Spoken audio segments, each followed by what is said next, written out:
For the most part, the 1970s wasn't a great decade for Gene Roddenberry, the creator of Star Trek. Star Trek, the original series, ended in 1969 after 3 seasons. The movie he wrote and produced in 1971, Pretty Maids All in a Row, a titillating black comedy that starred Rock Hudson as an amorous and murderous college football coach, was a box office flop. Roddenberry had money troubles too, so he worked on Star Trek, the animated series, which went for a season and a half between 1973 and 1974.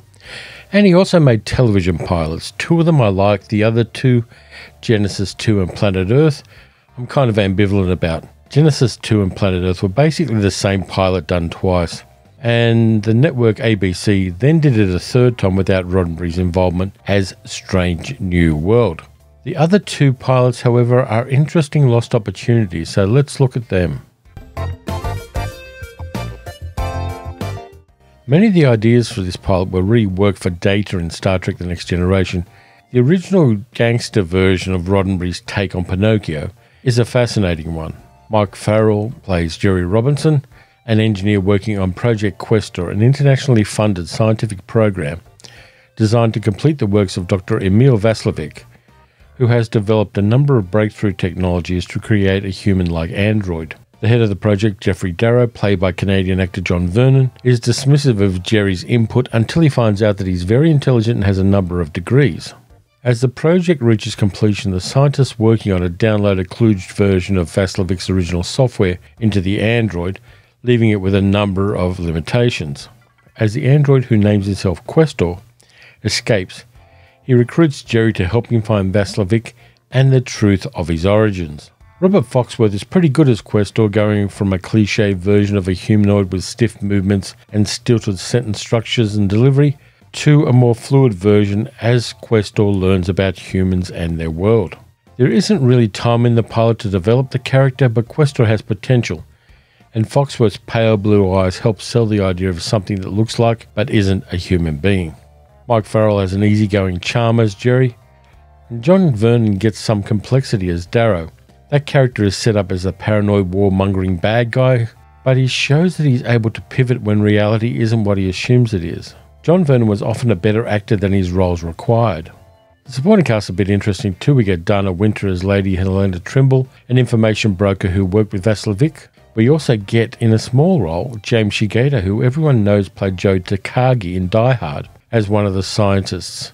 And we get veteran character actor Lou Ayres showing up at the end of the pilot as Vaslovic himself. There are some of the usual quirks of 1970s American television. The globe-trotting locations from London to Turkey all look like California, but that's part of the naive charm of these kind of series. Even within the limitations of censorship restrictions of 1970s American television and the budgetary and technological restrictions of the time, the Questor tapes manages to do a solid job of building a world where somebody has the ability to fix things behind the scenes. The creation of Questor is done quite well for its time.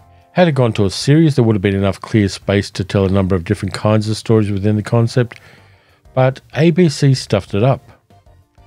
They agreed to make an initial 13 episodes, but wanted to ditch Mike Farrell's character and to give Questor a bunch of girlfriends, so Roddenberry abandoned the show.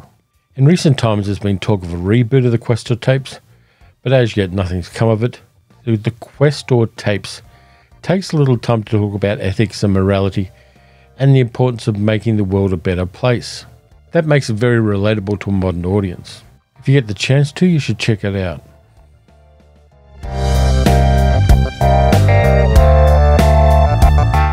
What do you do if you mash up Sherlock Holmes and Dr. Watson, Doctor Strange and a Hammer horror film?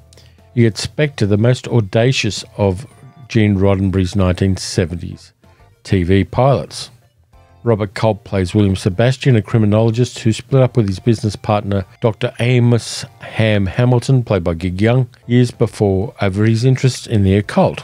Sebastian contacts Hamilton because he needs his help. He's been cursed by a demon and requires constant medical attention while investigating a demonic cult in and around the ancestral home of the Scion family outside London. Hamilton, like the actor playing him, is an alcoholic. Sebastian's housekeeper, Lilith, played by Majel Barrett, casts a spell that makes alcohol nauseating to him. This is essentially a hack to explain Gig Young's slurred speech during the filming of the pilot. My problem? What problem? You're talking about my taking a social drink now and then? The younger of the Scion family's sons, Mitri, is played by none other than John Hurt, with the older one played by a perennial upper-class bad guy, James Villiers. We also get Gordon Jackson as the Scotland Yard detective, and the always lovely Jenny Runacre as the Scion family's vampish chauffeurs. The pilot was directed by Clive Donner, and he did a good job on it. It gives us Robert Culp doing his best with the material. His Sebastian is furious and vulnerable and brimming with forbidden knowledge. Gig Young is less good in his role because of his illnesses, but the pilot filmed in London has a weird energy about it. The Scion family house is a groovy 1970s set full of erotic wall hangings, wall paintings and statues, sexy female servants, waterbeds, and oddly an attempt by the evil demon worshippers to ensorcel Hamilton with this little scene here. Ham, this case is so complex, so bizarre, that it's literally unexplainable in normal, sane, rational terms, even to you. Come with me on blind faith. By the time it's done, we'll have answers in criminal psychology that'll revolutionize the field. Ultimately, Sebastian and Hamilton find where the secret altar is and confront the demon and his followers. There are two versions of Spectre, the US TV version and the one that was shown theatrically in the UK. The UK version has some inserted scenes of the cultish orgy, a bit of female nudity, and the scene with Hamilton being set up by the demon worshippers is a little longer and slightly more explicit. This TV pilot also has a sad aftermath. Here's where my research lets me down with some ambiguity. Gig Young's last wife, Karen Schmidt, appears in Spectre in a small role as a policewoman. Now, some sources say he met her while making Spectre, and others say that he met her in Hong Kong while making the posthumous Bruce Lee movie Game of Death. Either way, less than a year later, Gig Young killed her and committed suicide in a hotel room in New York City in 1978. Yes, alcoholism is an illness, but violence against women isn't and never was acceptable. Moving on from that, does Spectre work? I think so. The characters work, though recasting Hamilton would have been a good idea, and the concept behind the series is solid. Our 1970s occult detective show would have been cool. It was tried earlier in the 1960s with a period piece called Dark Intruder, starring Leslie Nielsen, and dozens of subsequent TV series have trod the same path. But I like Spectre, and I always liked Robert Culp in pretty much anything I'd seen him. And credit to Robert Culp as well for being one of the first American actors to do full frontal nudity in a movie. The British locations of Spectre and the British actors add to the vibe, and it wears its influences in the Hammer horror genre on its sleeve. Of all of Gene Roddenberry's 1970s pilots, I think it's the most atypical and the weirdest, and that makes it, for me, probably the best.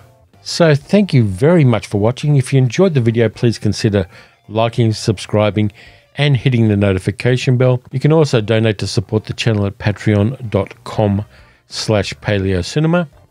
And I will be back on Saturday with another video. So in the meantime, look after yourselves, stay safe, watch some good TV series, watch some old TV series, watch some bad TV series, and I'll catch you next time.